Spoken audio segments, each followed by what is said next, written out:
facility, the banks will take a collateral from you. So they will take a car, or they take your house, they take the papers, they give you the money. And so the big question has been, if collateral is being taken, why do we still have very huge debts on the books? I'm assuming that if they're taking my property and giving me the money, then there should be something to knock off the debts that I actually owe. So again, I am assuming that all these boxes are not necessarily checked. And when you listen to financial advisors, some of them would actually say the best thing to do is for banks to lend money on the cash flow. So if the banks can actually see clearly that the business that you're running, monies are coming, monies are going, you're doing some good business. Let's just say throughout the year, you've probably done business to the tune of about 2 million or 3 million. If you're looking for a facility of say 200,000 or 300,000, the banks should be able to lend monies to you on the back of your books, not necessarily on some collateral. Because again, it's not the bank's job to be running into real estate to come and pick up your house to go and sell. Yet the collateral seems to be the biggest securitization that the banks would actually have today. So the question is, all that push for show me your books and let me give you the funds, where is it going to? So today the guy's complaining is, look, he's got some good books. His books are great. He needs money to continue pushing his business, to drive the business that he's been doing. The business is scaling up today. Yet every bank that he has spoken to is looking for collateral. So what collateral are you looking for? The guy who's turning around some good revenues here now needs to go and find a car, or go and look for somebody's house, or go and look for somebody's car to say, let me give the car to you. Then he also told me that one of the things that he had been asked by one of the banks is to say, look, if you have 100,000 or if you have a fixed deposit with us, then use a fixed deposit as collateral. The thing is this: if I have 100,000 Ghana cedis sitting with the bank, which is from a fixed deposit perspective, it's locked up with the bank anyway, I could use that same money to drive the business. So the real essence of saying to me that, okay, give me collateral to do the business, or if you have 100,000, let me withhold 100,000 in fixed deposit and securitize it and give you say 50,000 to go and do the business. If you fail, then I would lash on to the 100,000. For me, it's difficult to still understand how businesses are being supported fully by the banks. And this is part of the challenges that we are facing as startups today. And the young man who spoke to me is actually in desperate needs to scale up. His revenues are quite great. He is trending almost around say 220,000 Ghana cedis almost every month, and he needs money to run the business. However, he's not in a position to provide you with the collateral that you're looking for. He's got receivables, yet nobody will lend the money to him. So look, if you face the same thing out there at home, if you're a business person, you face the same thing, you can call me and share the experience with me. Let's have the conversation around this. How do we ensure that we as startups, or we as businesses, we are giving the banks enough reason to believe that we will pay back? If you face a challenge with one of the banks, you can drop me a message on WhatsApp 0268900980, or you can also call the studio on 0302-231144 or 0302-231145. If you also work for a financial institution and you probably feel that you have the Midas touch, or you have a way that the banks can work much more closely with us, or there's a way that we as startups or we as small businesses might be able to make more financial sense to you as a bank or as a financial institution, let us know. Because look, the ideas are coming up all the time. That's number one. Number two, we've been told as startups that look, you need a brilliant idea to succeed. Funding is not the biggest part of the equation. I get that, but you see, the thing is this, that even the little money you need to browse the internet, or the little money you need to scout or to leave home to go and trend on the things that you have to do, that it's funding. Therefore, funding is very important. So if you're listening to the program, to what extent has funding and its availability or unavailability been a big problem for you as a startup out there? Share your experiences with me. Send me a message on 0268900980. How many times have you been told to bring a collateral that you couldn't find, yet you have a brilliant idea and you didn't get the support? Or how many times has a bank said no to you, yet you can still demonstrate to the bank that you're running a business with a very healthy cash flow, and all it would take is for them to believe in you and to invest in you? Again, I'm not limiting the conversation to the banks alone. I'm expanding the conversation to other financial institutions who may not be banks necessarily, because startups and businesses might be facing one challenge or the other. You can share your experiences with me, and this is part of the conversation I'll be having with Edwin Elikem. He's an engineer, a creative director, an actor, a producer, a talent manager, a philanthropist, a media mogul, and a serial entrepreneur. He's a founder and the CEO of Priceless Group Africa and a board director at startup Ghana. Priceless Group Africa is a fully Ghanaian group of companies with a focus geared towards elevation of different business models into top-notch world-class enterprises to set benchmarks, especially in Africa and the world beyond. Subsidiaries include the Priceless Life Entertainment, Priceless Transport and Logistics, Priceless Consult and Investments, Priceless Brothers Foundation, which is a philanthropy which they are running in Ghana. And I would try to get into his mind to find out exactly why it happens like that. Why is it difficult for we startups to be able to pull the funding that we need from financial institutions? Are the financial institutions still locked up in the old dinosaur age of give me collateral before I give you money, or those fossil age, or why are we where we are? And for me, some clarity is needed. And so you realize that many young startups out there that I speak to all the time are running to the government side. They're going to the NBSS side to go and see where they can have some funding there, or going to the Maslock side, looking for one support or the other. We're putting a lot of pressure out there. Now, the government, again, on one side, is encouraging lots of youth entrepreneurship out there. But there's very little the government can do in terms of supporting entrepreneurs. The number of people who are getting into that space are really a lot. So what can we do together? How do we ensure that the private sector is fully stimulating itself in such a way that things will go quite great? So Elikem will be answering the questions for us. The second part of the things that I want to talk about today, and then you can call this my frustration, is from a sales perspective. Again, last week I spent some time with some young men and women out there talking about sales in general. We're listening to some sales tutors or sales lecturers, sales professionals share their ideas with us on how to drive sales. See, but the thing is this, that sales is not, I don't think sales is like accounting, if you ask me. Sales is not one of those things where you debit the receiver and credit the giver. I don't think sales is like a trial balance where the debit side must balance with the credit side to be able to allow your balance sheets to be great. I get that. I don't think that sales is a plug and play.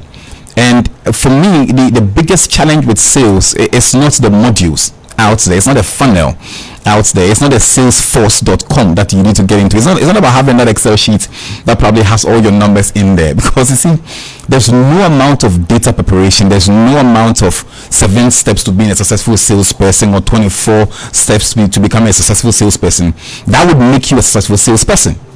And why? Because the experience out there probably will tell you that those who are doing probably fantastically well selling their products maybe haven't even read half of the books that you and I are spending our times reading. So question is, why are some successful and others not successful?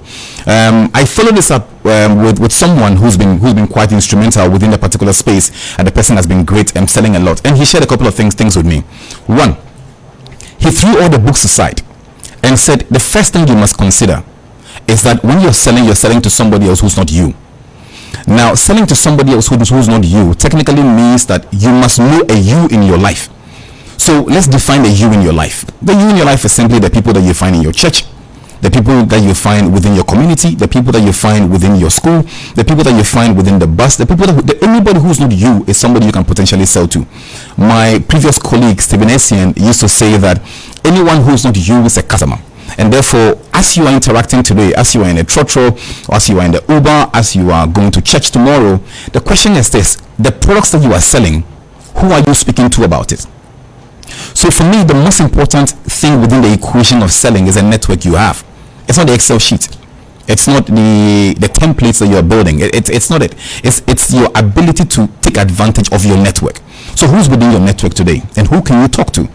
Now, I quite remember that some time ago, when we were talking about the universities that we go to, the secondary schools that we would go to, people would say, look, go to a school that allows you to build a very strong network. I mean, those days we used to talk about it in terms of classmates. So somebody would ask you, what kind of classmates do you have? What kind of friends do you have? And so your immediate or your true test for ensuring that you're a successful salesperson is to ensure that you are harnessing the right network. I mean, somebody would say the right network means whom you know. I don't care what you call it. And I don't care whether I know somebody and therefore I'm able to make some deals happen. You must know somebody. Trust me. I mean, the first get started cohort session that was organized at the British Council, we had the Honorable Atosapon join us to share some thoughts there. And he gave an example of 2 individuals, himself and somebody else, and he had spent almost about 2 months or so trying to put together a very fantastic document, a PowerPoint presentation on a business plan. And it took him a very long time to put the plan together. And he remembers very well going in for a pitch. as a very young Atosapon. And when he went through the process, he submitted his document, he did a presentation, and after him, he saw another person go into the room with a much smaller document, very, very scanty one, small one. And once the conversation was over, he followed up to find out why he didn't win the contract. Obviously, he didn't get an answer, but the other person had gotten it. And he was later to find out that within the room itself, the guy had a good connect. The guy knew somebody. The guy knew how to leverage his resources. And he lost out, maybe because his connect was not right. Now, I'm not saying that if you have the right business plan, you might not be able to knock on some doors and break some doors. That's not what I'm saying. But what I'm saying is relationships are also important. So don't spend every day of your life as a young boy, as a young man out there, turning every relationship with the woman into a relationship of sex, or a relationship of dating. Because some women out there, or some men out there, if you flip it, they could be customers for you. So if you're selling beads as a boy, there's a girl you're sitting with right now. Instead of probably talking to the girl about the fact that you want to date her, have a business conversation and sell. Not every relationship should be sensual or sexual in nature. Everybody who's not you could be a potential customer. So how are you harnessing the relationships you have? How are you harnessing your network? What kind of network do you have? I graduated from Accra Academy, so I'm a below boy. So if I have any products to sell, the Accra Academy network presents me with an opportunity to sell within. Again, if I move forward a little bit, I'm a graduate from the University of Ghana, Legon. That also presents me with an opportunity to sell too. Therefore, I have a cohort of friends within that particular enclave that I can sell to. Again, my church is CEM, so every Sunday when I go to CEM, I'm looking around and I'm asking myself the fundamental question: who at CEM is running a business that might need some advertising support? I need to knock on that door. So the church is not just a place to do no, that's not it. That's not the only thing you do there. You also need to knock on some doors, carry your call cards, go to church. So as you're going to church tomorrow, take your call cards with you. Speak to somebody. And I don't care how many times the person will say no to you. I don't care how many times people might say no to you in church. The idea is speak to as many people as possible. So break some doors. Don't be shy. And every time that you are engaging with people, their reason for saying no to you would be a lesson you will learn to improve yourself. So say to yourself, look, the month of July, I'm expecting 100 people to say no to me. Which means what? Speak to 100 minimum people within your life. So by and large, look, I'm happy about the fact that you are going online to download an Excel sheet to actually get to actually get clarity on the things that you want to do. I get that. However, follow your thoughts through. Build your network. Get some clarity about the things that you're doing. Enhance your network. Use it adequately. Get clarity. Be strong about it. Posture differently. And expect people to say no to you. It doesn't matter. And turn every no into a lesson. And let that lesson edge you on into achieving the things that you want to achieve. So look, I know I've probably spoken about maybe 15 or 12 minutes, but I had to get these two things out of the way. Loans and startups, my first issue. Second issue is sales, and I am thinking the biggest ingredient within the sales infrastructure is you and your network. So everybody you are coming into contact with should be a part of your network. It's not about the Excel sheet you have. It's not about the salesforce.com you have. For me, it's about you and your network. Leverage your network. And if somebody says whom you know and whom you know, I understand that. Leverage whom you know. If I'm the person you know, come sell to me. And if you're the person that I know, I will sell to you.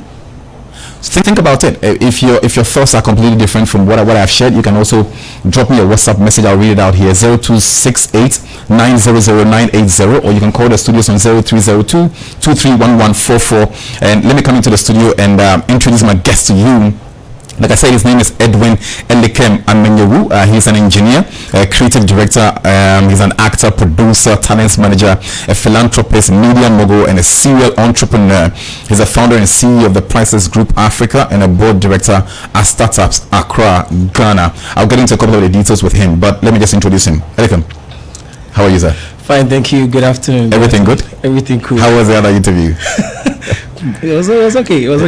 I enjoyed it. It took my time, but you took your time. Yeah. But we are good now. Yeah, we're good now. So before you came in, I was complaining. So let me just hit you with my complaints first. Okay. You're also within the investment space. Yeah. Why is it okay? First of all, why do banks and financial institutions, in your opinion, why are they over focused on collateral before they give you a loan. I've listened to lots of financial guys, from Charles Mensah to lots of guys who would always say banks should be lending on your cash flow. So, but why is it that they are still overly fixated on the idea of collateral? Is it some stuff that you've also picked up? Yeah, I don't want to say good afternoon to your listeners first here. This issue with banks with loans and collateral, I think over here we don't have the credit system. Okay, we don't have the credit system where you know that no matter the amount you take for college, no matter the amount you take for your business, you still pay no matter what. But this is the case where we as Africans, or we as Ghanaians, we are the major cause of this problem, because you're giving money, let's say it's even a mass lock, for mass lock. I hear the news, mass lock, people have gone for loans, and they're not paying. Why aren't they paying? Because they took the loans when their party is in power. So everybody's feeling like, I won't pay because we worked hard for the party and all those things. But this is the system. The system out there is different. This is a credit system. No matter what it is, whether it's for college, no matter what it is, you are going to pay one way or the other.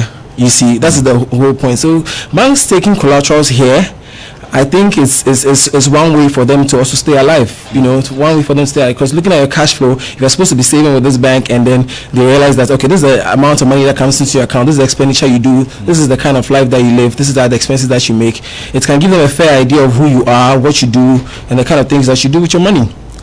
So at least they can understand. But the plight usually, it doesn't really go well for startups and all that. So I understand. And it's quite hectic because there are lots of startups who are willing. I mean, not just startups who are like at the elementary stage. I'm talking about startups who probably may have been operating for about 2 years or 3 years, or even 5. And therefore, I would have assumed that a bank's first point of call would be to say, show me your numbers. And then when I show you my numbers and my top line says I am doing, say, 1,000 cedis a year, and out of that my cash flow is around, say, maybe 600 cedis a year, and you are seeing it, that same cash flow is going through the same bank's account, and I'm looking for a credit facility of, say, 100 cedis, which is technically maybe like is a small fraction of what my top line is, and I can even justify and show you. Let me go on the phone lines and I come back into the studio. Let me speak to Mr. Charles Kwesi Mensah. He's a managing partner for Trust Consults Limited. Do we have Charles on the line? Hello. Good afternoon, sir. Good afternoon, sir. How are you, sir? Very well, thank you. Very good. Well. Good afternoon to your listeners. Good afternoon. So I'm complaining a little bit because of a conversation I had on social media. So let me put everything in a ballpark for you. One, I'm saving with a bank. Let's say my total in and out, my cash flow in and out of the bank is around, say, 500 cedis. My total sales for the year is, say, around 1,000 Ghana cedis, and I'm looking for a credit facility of, say, 100 Ghana cedis for a project to which I can demonstrate that I have a purchase order from a client. Why are banks still sidelining all of these and still looking for collateral against 100 Ghana cedis? Very, very much for the opportunity. First and foremost, collateral is always the last thing on the bank's mind, because the banks don't exist to sell your collateral. It's just the last resort. So when you make a case for a credit or a loan with the bank, from the bank, you must demonstrate that this particular money that the bank is advancing to me, I'll be able to pay back. So the bank will focus you on the purpose of the loan, what are you using it for, and when are you going to be paid back. Because the bank itself doesn't have physical cash. They take it from you and I who deposit money. So as long as it's OPM, other people's money, they have to ensure that they are comfortable. It is only when you can't demonstrate, then they will insist that let's have a collateral security. To the extent that most startups, like Elikem was saying, feels that, I have to have a collateral security. No banks exist because of collateral security. Else the bank then have to create a division, asset division, that if your loan goes bad, they will be selling. People also have the tendency of saying that, I have a collateral security. Where is it? I have a land in Pokuasi. They are not interested in those things. They are interested in the cash flow. So just do it yourself out, demonstrate it properly.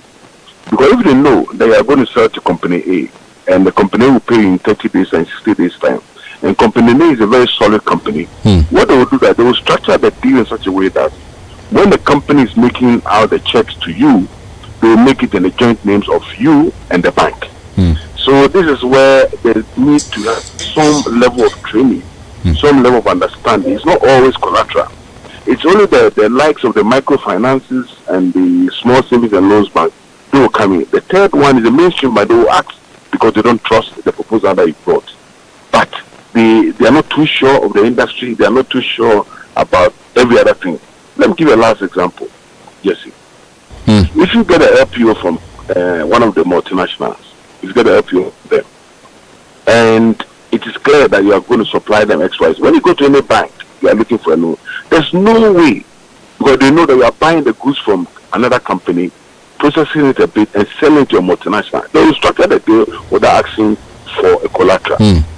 It is only when you can't sell the thing properly. So it is you and your business plan, you and your cash flow, you need some advisory services when you are structuring your cash flow, when you are developing a cash flow. Because the banks also would request for the collateral, because sometimes startups and things, when they take the money, once the money hit the account, they change their mind. They change their mind. Say, "Oh, I tried to challenge. Let me travel to Abuja and come back right now." Exactly, more. And so somebody who used to travel business economy now decides to travel business class. So this thing scares the banks a bit. Finally, in your submission, you one word which jumped at me is trust. Your assumption is because the banks don't know you, maybe they might not trust the validity of your business. So in your as a consultant, how do we position ourselves? How do we ensure that we are getting to a point where the banks can trust in the paper we put in front of them? First and foremost, the paper can only be trusted if you are keeping proper books of accounts. Because when it is that you've been banking with a particular bank, your lodgement to the bank for average, the bank call it turnover. Your turnover with the bank is, let's say, 5,000 Ghana in the last 1 month. Okay? Means that's 5,000 you took to the bank. Meanwhile, when you brought your accounts, it is showing clearly that your sales in the accounts is showing 50,000. What it tells the bank is that you're either probably banking somewhere, but they don't see any other bank details in your proposal. So it gives them a negative picture then, because they check your lodgement with them in the last 1 month, and they've checked your sales that you've recorded for that particular month, and it's at variance, huge one, of course, and that would tell them something's amiss. So yes, they like either he's doing a lot of cash transactions or he's saving somewhere else. If you are doing cash transactions, which is what I encourage all of you to do, take the money to the bank, write a check for the particular customer that you are dealing with, so that sales will reflect in your lodgement at the bank. Okay. So that tomorrow when you submit the account, they will understand, they can compare, and they will start to reason that, oh, it is true, this is how you are treated.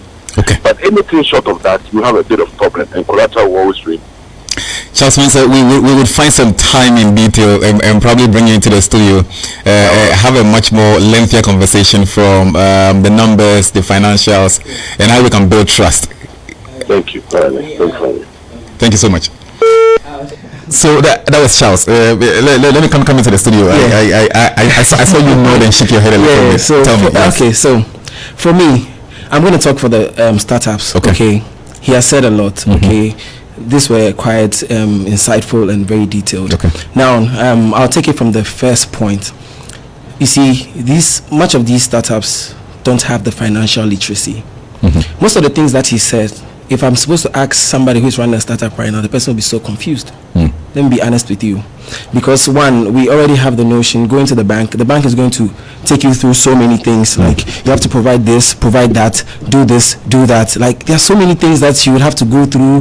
Like it's just the fact that they know that it's going to be difficult going through all these things, running your money through the bank. They're going to do some deductions, they're going to be doing this onto your money. So it's basically, it all boils down to the financial literacy. Trust me, like, most startups don't have that money to go even put into the bank, because the money is always out there is always working. It goes hand in hand because the business just started, you see. So basically, much of these startups will prefer rather lending from friends and families to rather go into the business. But I think if you are past the incubation and let's say you're even like 5 years into it, that you can even start thinking of these banks and all that, because I think it's the education.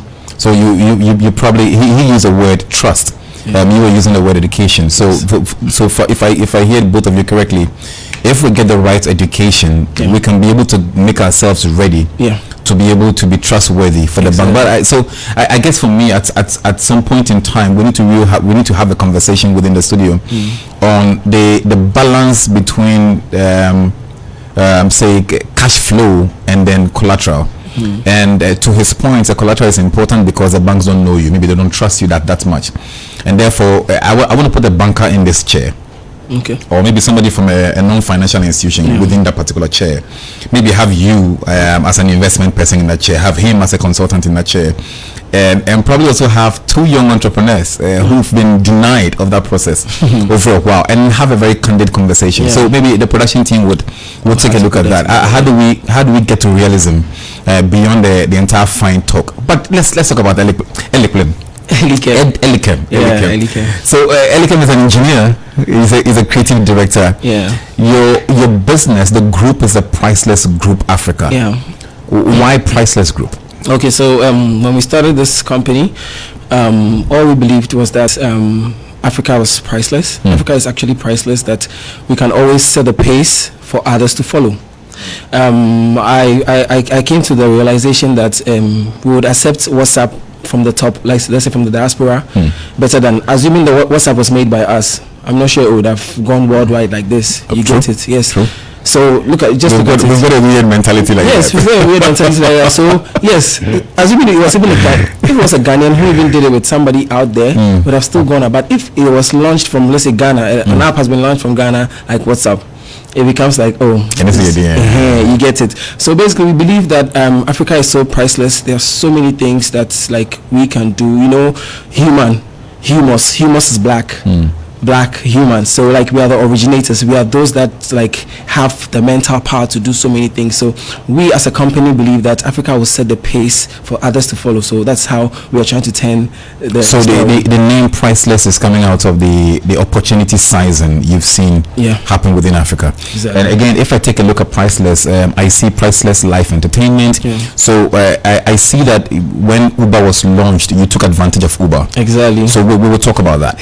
And then I also realized that you set up an entertainment business called Priceless Life Entertainment. You are playing both in the audio visual and the music side. And then there is the Priceless Consult and Investment. So let's talk about an engineer getting into entrepreneurship. What has been a journey like? Okay, it hasn't been easy, especially when you're done with school and you're expected to get a job. It hasn't been easy. It's just like Rich Dad Poor Dad. Like you're done with school, you need job security. So that's basically it. You still had to go to school as your parents wanted to look like. But for me, as an individual growing up, I think everybody has a dream. Everybody actually thought of living a lavish life. You see everything on Instagram, somebody living at a beachfront, you see Porsche cars and all that. Hey, this one when I grow. But I've seen young people also doing it, like getting there. Why are they getting there? Like it's the same blood. It's still the same us. But I realized that the difference is the fact that we are comfortable in our position, especially as Africans. I'll take that into the entertainment industry. People will say that the Nigerians are doing more than the Ghanaians, and I keep telling them that is not the case. You see, it's like they are not okay with what they have. They are not okay. Like they always want it. Like they want the real superstar life. They want it to be huge. They want that huge success. So basically, that is the mentality that I had. You know, coming out from school, I knew that okay, I had to come out of school and then go look for a job, which wasn't even easy. Where I knew that. When did you graduate? I graduated in 2015. 2015. Yeah. Was it just about 4 years ago? 4 years ago. Yeah.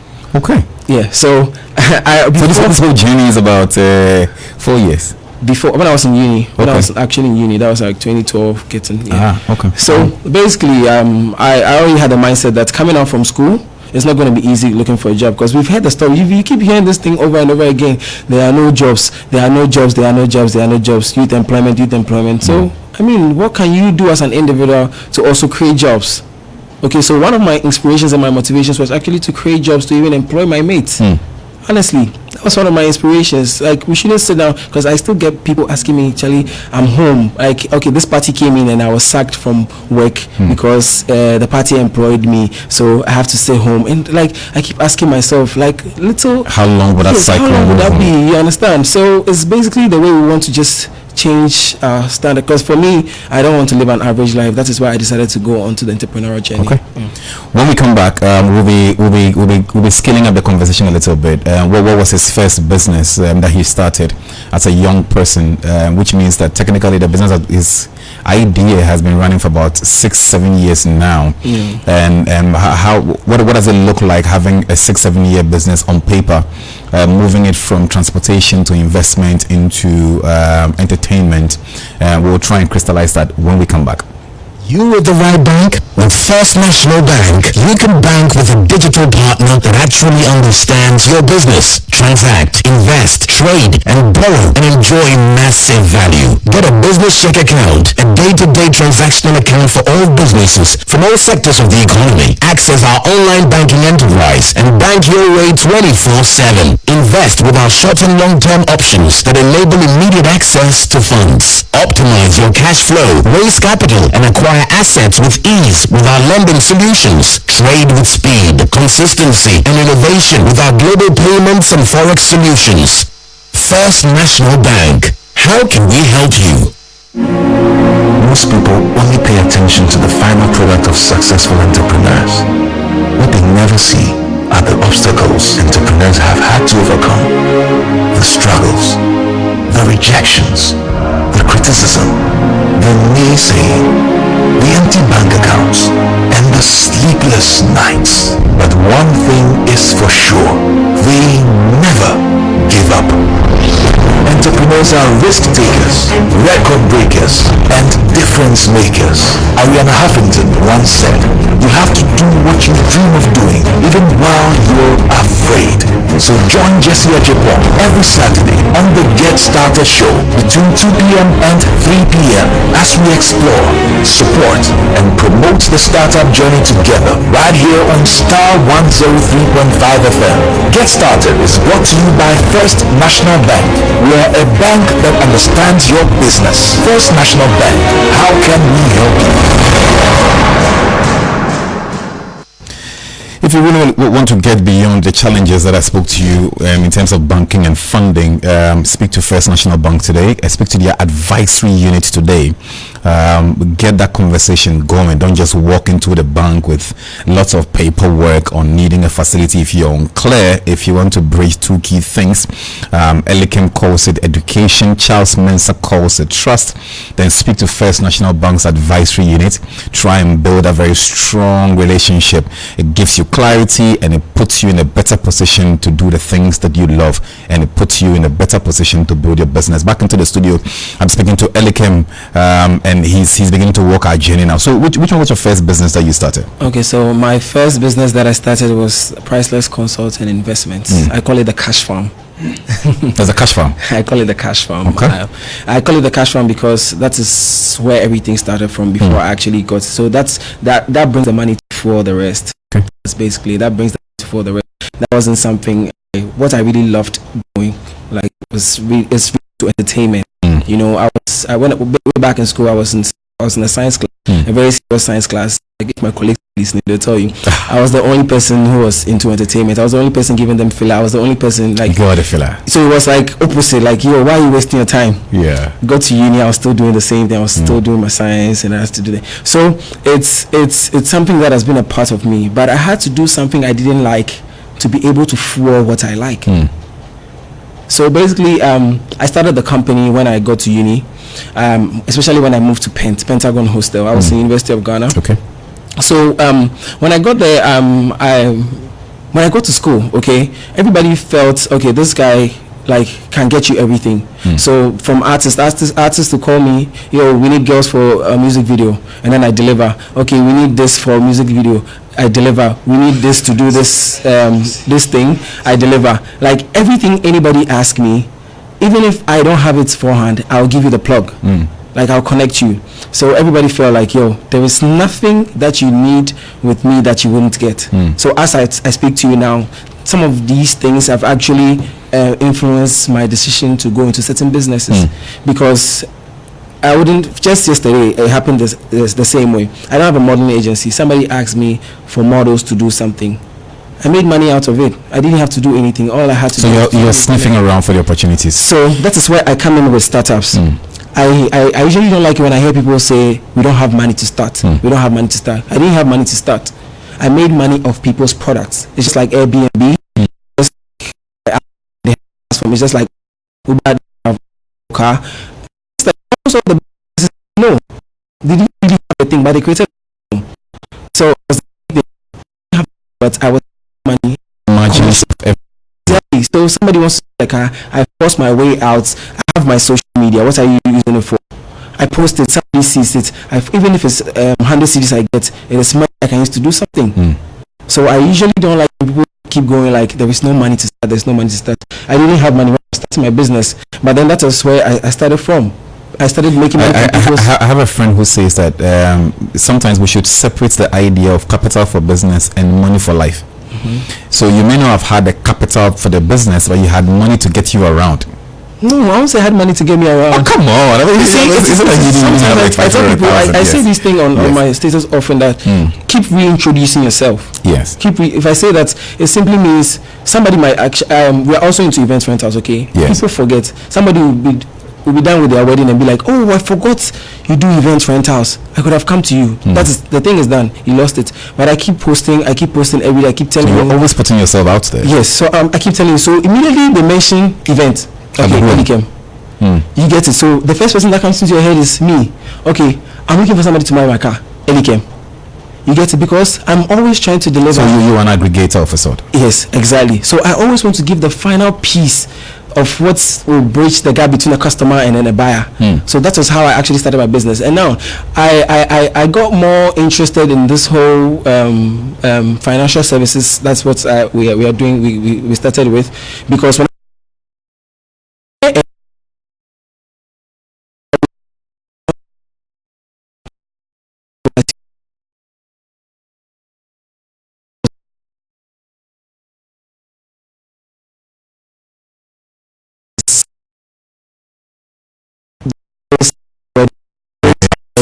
always residual, I'll call it. I'm invested in it. So I'm making me some money. So I saw a problem. So I see a problem. I realized that most of the guys over there were the rich guys, in Pent. You see, they're driving good big cars and all those. Now it's time to wash it. I mean, we will wash for you and take one. So basically, I figured this is the whole thing. They always wanted to spend money. They always need money. Like if somebody says it's broke, it is relative. If I'm supposed to tell you I'm broke, it depends on what it means. If Bill Gates is supposed to tell you he's broke, it could be that he doesn't have maybe 100 million in his account.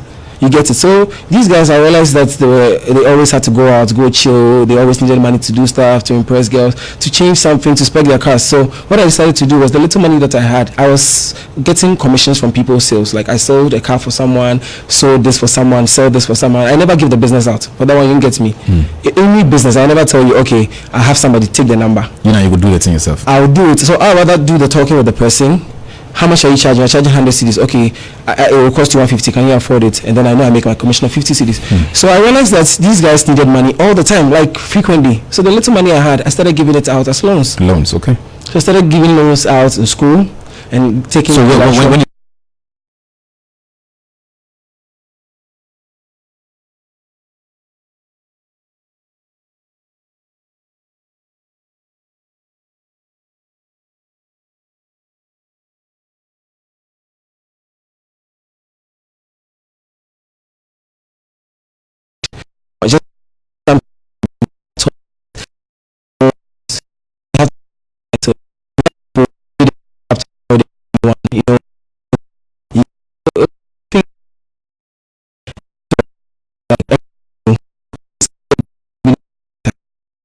because I don't have family to, okay, this is what you do, so give us something. So it was something that was going on to date. I still have clients that are constantly need like things. Yeah. How can this simple notion of being a campus connect into a full thriving business under the name of Priceless Consulting Investment? Okay, so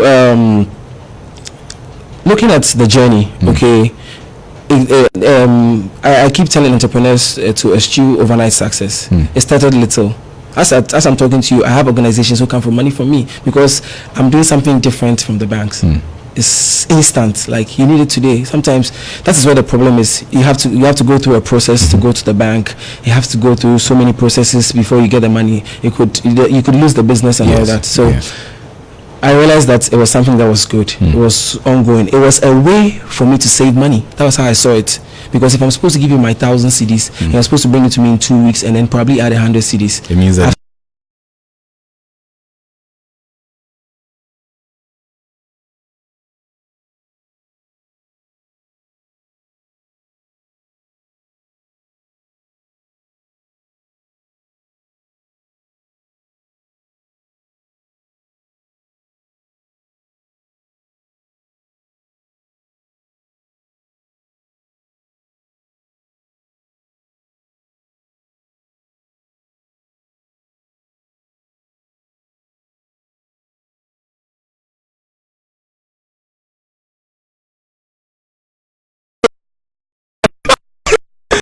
I'm saying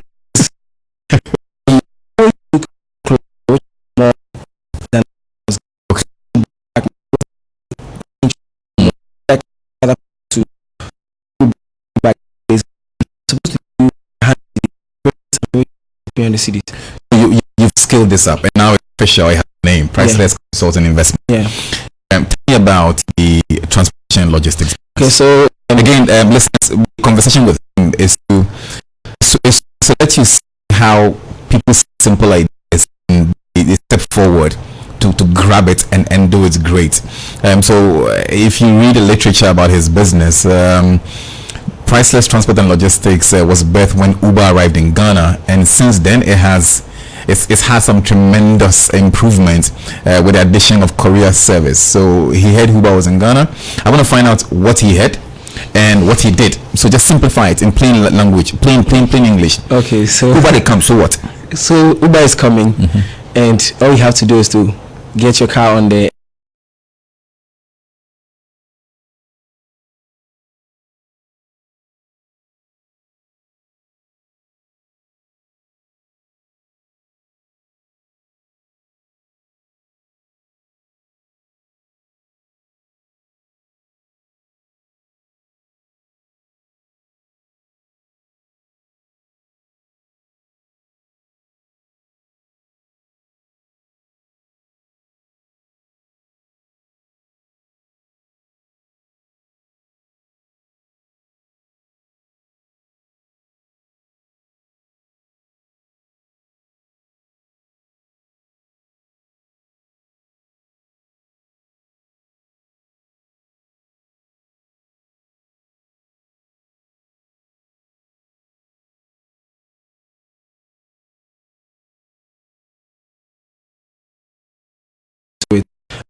I would help that but I took the risk.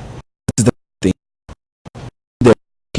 Right. If you feel this you have a problem, that wasn't feel. If you feel, tell me any entrepreneur, any person that you know who has made it in this world has never failed. There are so many stories, from Jack Ma to Jeff Bezos to Mark to Jesse Wallace and things like that. Everybody has a story. Everybody failed at a point in time, but the difference is that when they failed, they rose up again and did something. So you're happy about your investment and positioning in Uber? Yes. Great. I'm really excited about it.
I was in school, I was learning music. I was learning we were supposed to science, biology, human brain, and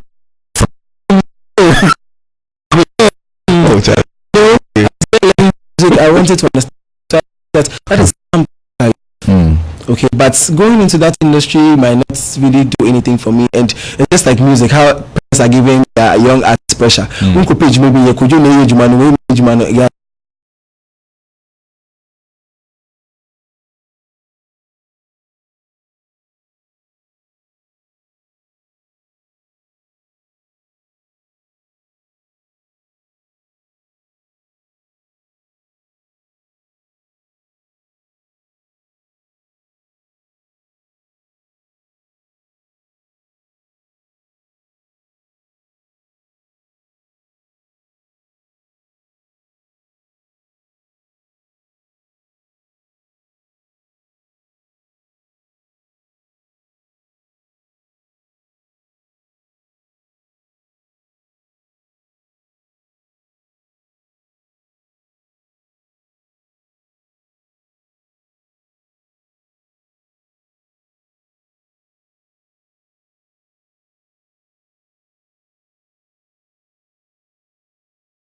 business, you decide the like shut yeah, so they